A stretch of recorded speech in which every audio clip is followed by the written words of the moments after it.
Hi everyone, so today I want to review this Taschen book, and it is called The Fairy Tales of Hans Christian Andersen, and again the publisher is Taschen, and the editor is Noel Daniel. So this is I guess a non-complete anthology of the fairy tales of Hans Christian Andersen, and it is a very beautiful book, and again, that's credited to Taschen, because Taschen publishes art books, so they would be very good with image and printing. Oh, sorry. And, just presentation, I guess. Oh, and the cover of this is really, really nice. This is like cloth or something. This is some sort of material. Felt, maybe? I don't know. Maybe synthetic. But it's not just a normal, like, bound cardboard cover. It's cloth or something like that. And there's a lot of gilding or gilt pages in here, or just golden pages, because I guess gilt would be on the sides, but the sides of the pages are normal. And yep, the artwork is very beautiful, as you can see. And there are 23 fairy tales in this one. And I think one of the most interesting and captivating, and I love Hans Christian Andersen's fairy tales, I do, but I think one of his most interesting stories that he's telling is his own life. Like, this is his biography page, or biography section, and it talks about his childhood and how he grew up and how that sculpted the way he became, like he grew up very poor. His mom washed, I guess she's a washerwoman, and his dad was a shoemaker. And that sounds like a Pinocchio thing, right?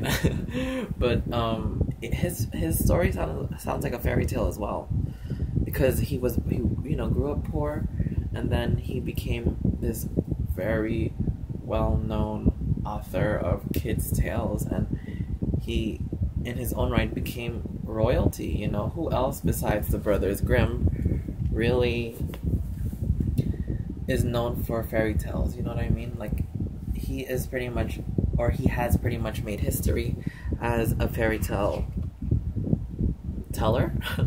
And I think he published like 200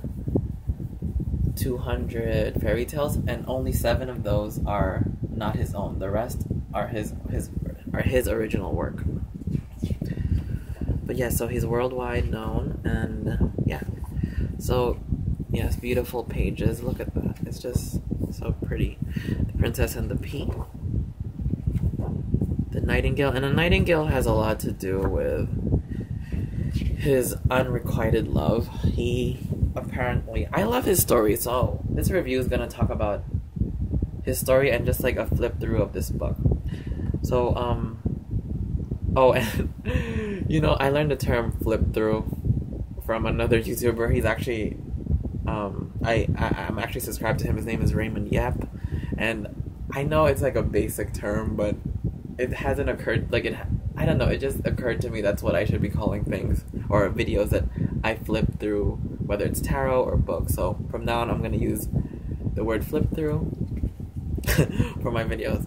Thank you, Raymond Yap, and I will link Raymond Yap's link down on the section. Okay, so The Nightingale has to do with it's a story inspired by his love life, his unrequited love, and apparently he had that issue. I'm sure, like everyone else, he has like a love life issue at some point, and I guess that made him very sad. I think that's one of his, like, chips, maybe, on his shoulder. I don't want to say it like that, but I think that was one of the things that he was unfulfilled in. Like, his love life, he had a great career, and then he also had, like, I guess, self-worth issues, because he grew up poor, and then he never really, even though he became kind of royalty, and he became very well-known and famous, he never really felt, and I'm guessing he became rich too, but he never really felt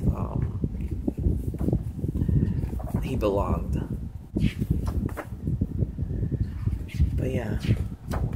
Oh, man is always right. The farmyard cock and the weather cock. Some of these stories I have not read yet. Like this one, I've not read this one. The Little Mermaid, of course. And these are original tales of this is the original tales because, you know, it's his. So there's a lot of dark parts of the story that I guess if you're familiar with Disney stuff, they didn't put. And this is like a you know, still a kid's book, so I wouldn't know. So I wonder why they would edit it, right? If it was okay back then, why wouldn't it be okay now, you know? But I guess I don't know. Maybe that's just the Disney. That's the image Disney wants to portray. Anyway, The Little Mermaid is really beautiful. I love all of the imagery in The Little Mermaid. It's very bright. So look at this. Very pretty. The Emperor's New Clothes. And this is kind of has to do with like being self-conscious. Oh, and yeah, this comes with bookmarks. And it's attached to the book, so there's 2 in here. Emperor's New Clothes, The Darning Needle. And The Darning Needle is a story also inspired by his childhood, where this is where he began learning stories and hearing stories from the asylums of the town he was in. And the women in there would kind of tell stories, and that's where he got his first, I guess, introduction to fairy tales and storytelling. 12 Men on My Couch. Oh, sorry. The Steadfast Soldier. Okay, this Steadfast Soldier is kind of so dark because maybe it's also like this unrequited love, or a love story that ends kind of tragically because, yeah, well, at the end, oh, should I spoil it? Well, this picture kind of sums it up.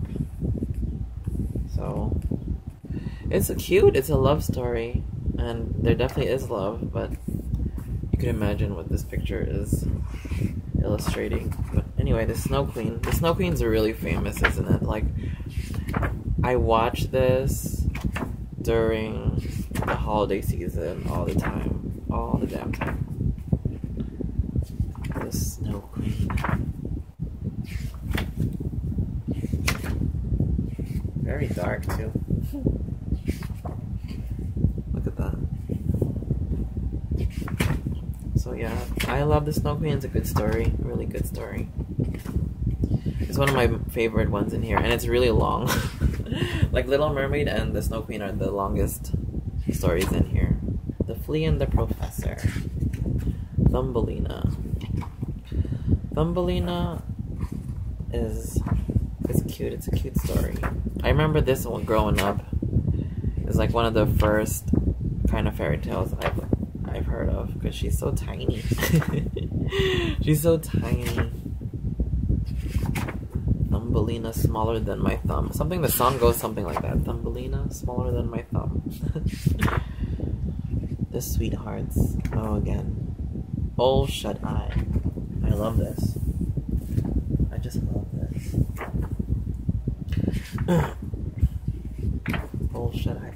Old Shut Eye, I've never came across, like, up until this book. I've never heard of this story before in my life. And I've not read it. So, 5 peas in a pod. This is that expression, peas in a pod, right? That's probably where they got it from. The Ugly Duckling. Oh my gosh, this is directly kind of his, I guess, premise for most of his stories. Like The Ugly Duckling, you know, is a story about a thing, a being in a place that he doesn't belong. He feels that he belongs. He believes that well, it's more that maybe it was, or that being was just picked on, and then it turned out that he was greater than what he was born in, than the environment that he was born in.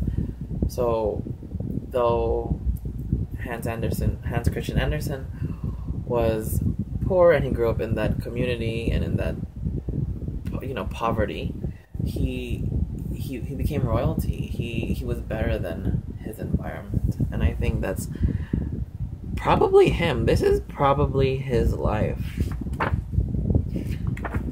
But yeah, the ugly duckling, and that's really famous, right? Like everyone knows the ugly duckling. Little Ida's flowers. Little Ida's flowers. It's very. I like this story. It's interesting. The shepherdess. Oh, shepherdess, and the chimney sweep. Oh my gosh, there is one. Oh yeah, here it is. That image right here. This picture. It's so beautiful. It's so romantic. I'm still trying to get through this one actually, but yeah. So oh, here's the other bookmark, by the way.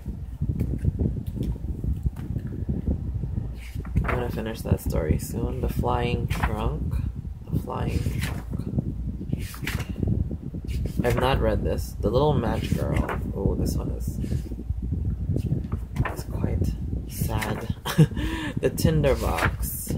Oh, this is beautiful. This is very beautiful.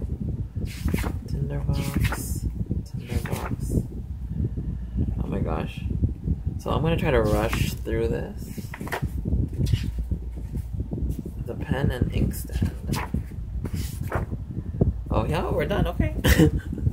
So that's the last of the fairy tales, and this is the artist biographies.